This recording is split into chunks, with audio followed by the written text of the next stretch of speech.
मुख्यमंत्री देवेंद्र फडणवीसांच्या उपस्थितीमध्ये नाशिकच्या जिल्हाधिकारी कार्यालयामध्ये साधू महंतांसोबत आज बैठक पार पडली। आगामी सिंहस्थ कुंभमेळ्याच्या पार्श्वभूमीवर ही बैठक आयोजित करण्यात आली होती। या बैठकीला मंत्री गिरीश महाजन, दादा भुसे उपस्थित होते। तसंच 13 आखाड्यांचे प्रत्येकी 2 प्रतिनिधी देखील या बैठकीत सहभागी झाले होते। वैष्णव आणि शैव आखाडे उपस्थित होते।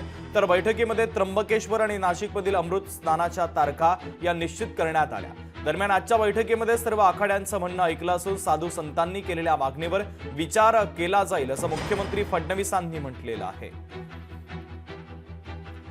तर नाशिक आणि त्र्यंबकेश्वर अमृत स्नानाच्या तारखा जाहीर करण्यात आल्या। तर आपण पाहतोय पहिलं अमृत स्नान 2 ऑगस्ट 2027 ला, द्वितीय अमृत स्नान होईल 31 ऑगस्ट 2027 ला।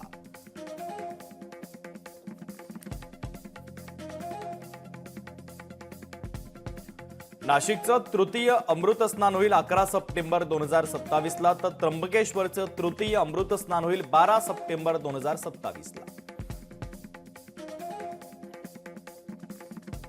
आज जी काही साधू संतांनी मागणी केली त्याची नोंद आपण घेऊन आणि बऱ्याच गोष्टींवर त्यांचं एकमत हे आज आपण केलेलं आहे।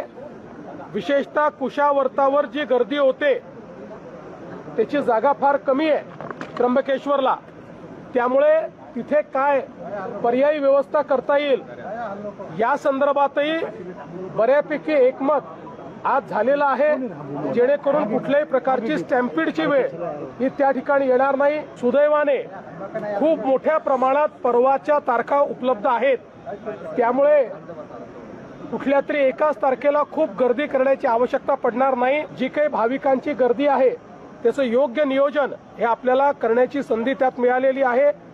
प्रथम अमृत स्नान जे आहे हे सोमवार दिनांक 2 ऑगस्ट 2027 रोजी सोमवती अमावस्येचं मुख्य पर्व त्या ठिकाणी आहे।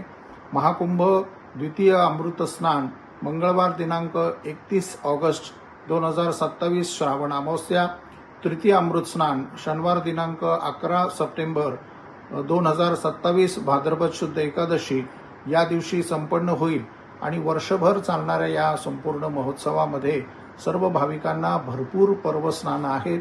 कुंभमेळ्याकरता सुमारे 4000 कोटी रुपयाच्या विविध टेंडर्सची देखील मान्यता दिली। 2000 कोटी रुपये अधिकरित्या त्यांनी नाशिक गोदावरी हिच्या स्वच्छतेकरता त्यांनी दिलेले आहेत। लोकशाही मराठी ऐका, पहा, जागरूक रहा।